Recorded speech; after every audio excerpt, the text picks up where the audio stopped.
Let's just reread the first four bulleted items here, bold bulleted items here. And you tell me if I'm being a sensationalist. $1,000 or more monthly payments are reaching new highs. More buyers are opting for extended loan terms than ever before. Bigger loans are becoming the new normal. Shoppers are putting less money down.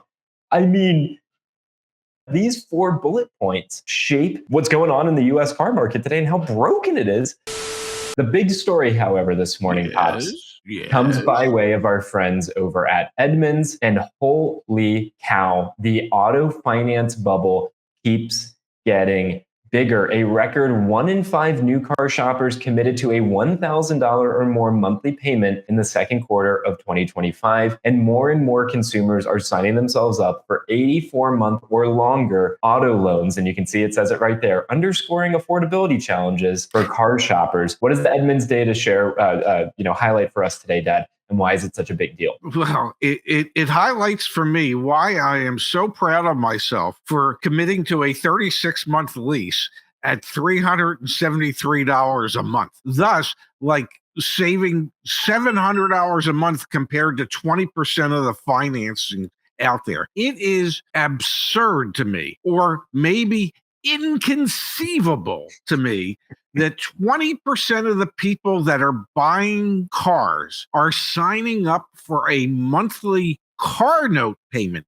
Just the car note payment of $1,000 or more per month. That is an absurd number. I believe the mortgage payment on my first house was like $600 a month, not $1,000. I don't understand for the life of me how folks can justify that type of car payment in their mind. And then, Dad, to your point, that's just the car payment. Obviously, we're super passionate about the total cost of ownership. So for any vehicle that you're interested in purchasing, we have, just go to caredge.com/make/model/costs. So here you go. We're on Toyota RAV4. Just Google search this. And you can see your little pie chart of what your 5-year cost of ownership is going to be. There's the depreciation of the vehicle. There's insurance, which we need to spend some time talking about when it comes to cost of ownership. There's fuel. There's interest, which is what you're actually paying back on that auto loan. And then there's the maintenance and repair costs. And I think this chart helps really solidify that, Dad, you might have $1,000 a month car payment. You have more than $1,000 a month car payment because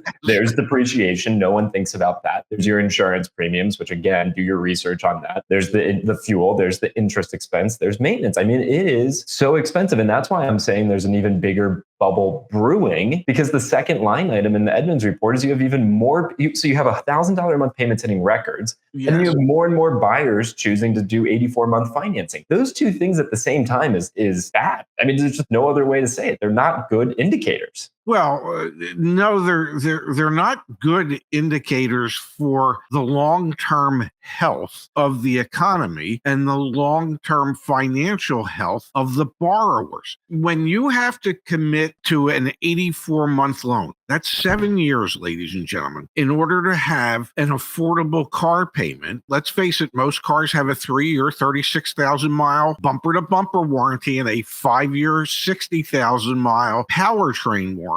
You have guaranteed yourself a huge maintenance bill coming due in the 6th or 7th or 8th year of ownership. If you can barely afford the vehicle at 84 months, how are you ever going to have the money to take care of an unusually large expense that might happen with that? That's why bubble is the operative word this morning, Dad, because you can maybe justify to yourself that $1,000 a month car payment. You're getting a brand new vehicle, kind of is what it is. The issue is if you sign up for an 84-month car note, which again, the Edmunds data is showing us that the largest number of people ever before are choosing to sign up for an 84-month car note. It's 22.4% of all new vehicle financing were 84 months or longer in the second quarter of 2025. That's up from 20.4% in the quarter earlier and 17.6% a year ago. So more and more people are choosing to justify it today, which again, I can even to a degree rationalize. That being said, when you're stuck with that payment, to your point, out of warranty in year 4,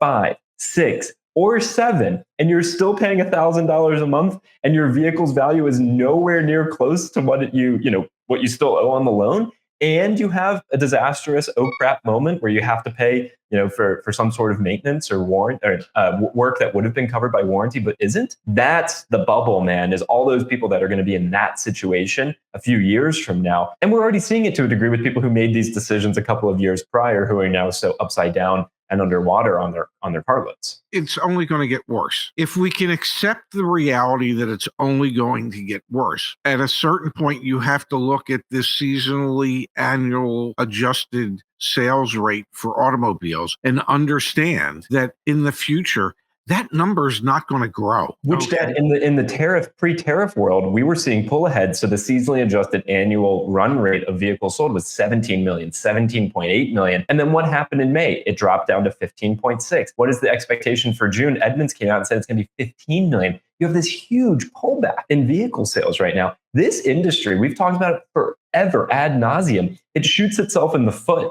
year in and year out. And this Edmunds data is damning to that end and conclusive to that end. Absolutely. It shows why auto sales really have remained almost stagnant. Or static over the last 50 years. 50 years ago, the population in this country was 200 million people, 180 million people, whatever it was.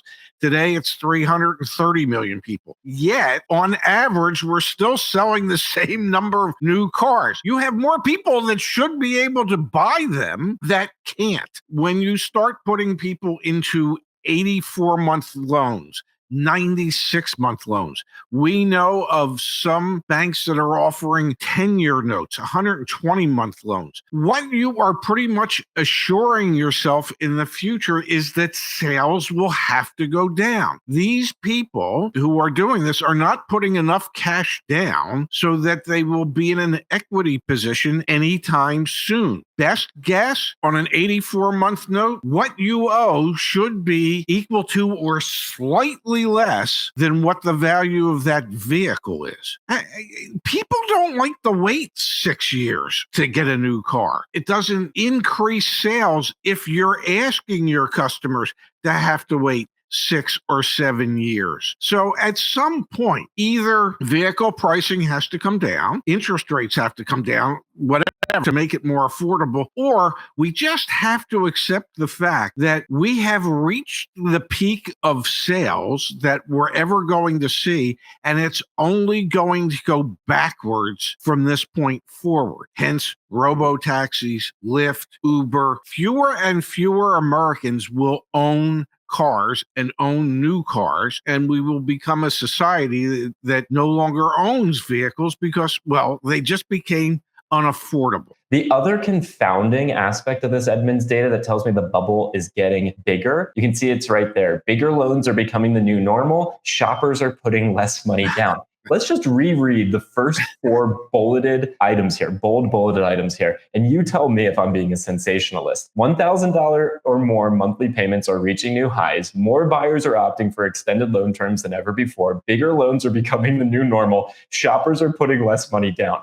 I mean, these 4 bullet points shape what's going on in the US car market today and how broken it is. And really the fact that consumers are putting even less money down, obviously that is why loan amounts can be even higher. It's just a slippery slope, man. And it seems like we're too far gone. Those 4 bolded headlines are a recipe for disaster.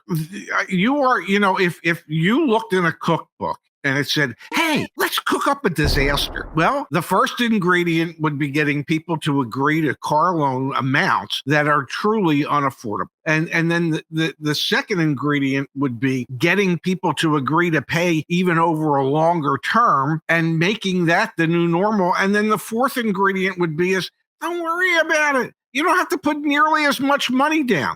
Well, guess what? If you're not putting 20% or 25% down, you are just carrying so much negative equity. This is the perfect example of the perfect recipe for financial disaster and doom for the American consumer out there. Everybody is complicit in it. So what do I mean when I say that? The banks are complicit because they're the ones that keep coming up with these extended loan terms. The manufacturers are complicit because they're the ones that keep producing these vehicles at higher and higher MSRPs. The dealerships are complicit because even if they have an affordable car to sell, They will figure out ways to add additional profit and additional products, whether it be through the finance and insurance office, whether it be from the sales manager saying add X, Y, and Z to the car for an extra $3,000.